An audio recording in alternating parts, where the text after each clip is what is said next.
Bismillahirrahmanirrahim. Assalamualaikum, Standard KG. Welcome to your online classes. I am your class teacher, Miss Sadia. Today we will learn our poems.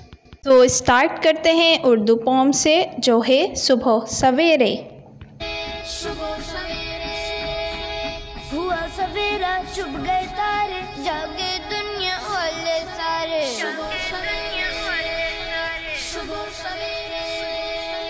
हुआ सवेरा चुप गए तारे, जागे दुनिया वाले सारे। बुलबुल जागी मैना जागी, तोते जागे चिड़िया जागी। सुबह सवेरे ठंडी ठंडी प्यारी हवा है, हर एक पौधा झूम रहा है। अल्हम्दुलिल्लाह। ठंडी ठंडी प्यारी हवा है, हर एक पौधा झूम रहा है। देखो फूलों की रंगीनी, खुशबू आए भीनी भीनी।